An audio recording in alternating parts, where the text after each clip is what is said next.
Ora, Dr. Feldstein, regards from Athens. A great honor to have you on SBC TV. So, let's start. Do you believe that Germany and France made mistakes while handling the situation with the Eurozone crisis? And what has to be changed if you think that they did some mistakes? Yes, I think they did. I think there was much too much emphasis on the problem of contagion, concern that if Greece were to default or to leave the euro, that would spread to Italy and Spain. I don't think that's true. Okay, so what has to be changed now that you think that they did some mistakes, actually? Well, my own view is that Greece would actually benefit from a default and a devaluation and temporarily leaving the Eurozone, being granted a leave of absence so that it could become more competitive without having to go through perhaps another decade of very high unemployment. So actually, it's turning to Greece now, since you've mentioned that. You believe that not a selective default is the answer. The answer for Greece is to default and go back to the drachma, right? Yes, not necessarily permanently, but for a period of years to go back to the drachma. It would not be without difficulties, it would not be without pain, but it would be, I think, better than continuing to suffer the very high unemployment and negative growth year after year after year. Okay, and how about the role of the banking sector for the following months regarding growth? Of the banking sector? Of the Greek banking sector, yes. Yes, well, the Greek banking sector would be very badly hurt by bankruptcies of Greek companies and Greek individuals who owe money in euros outside of Greece. Things within Greece could be settled in drachma, but if somebody owes or a business owes money to a bank outside of Greece and has to pay it in euros, those businesses may actually go bankrupt in the process, and that in turn would hurt the Greek banks. Okay. So the banks will have to be rebuilt with the help of the government.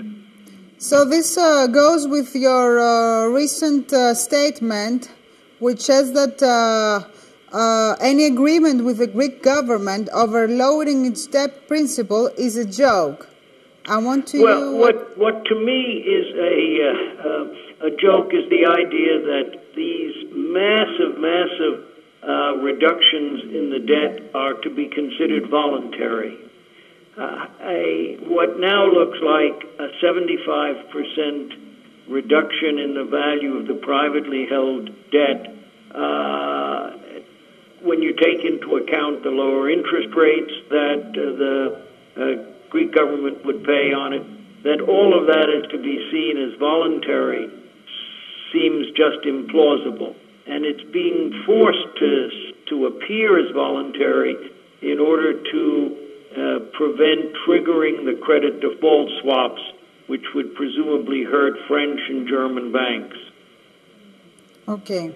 Now, regarding the geopolitical location of Greece, do you see that all deposits can lift the Greek economy in the future? I do. I think that removing the debt burden, but even more importantly, becoming competitive again so that Greece reduces its imports, increases its exports, increases its tourism. I think all of that can lead to stronger growth in Greece in the future. Okay. Now, turning to China, Asia and USA, a totally different subject. The relationship between China and Asia are not in good shape right now. There is a lot of tension. Moreover, USA wants to isolate in a way China from the game. How do you comment on that?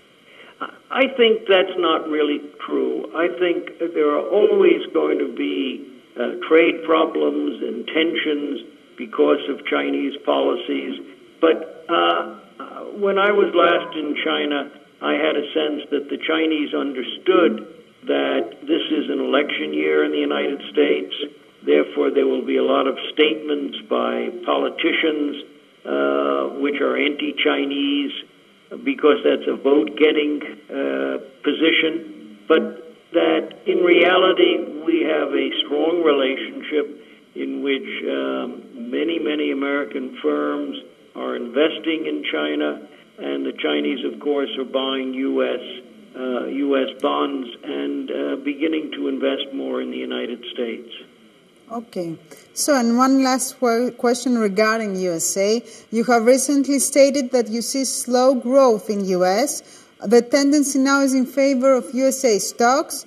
And if you see slow growth in USA, how much worse can it be for Europe?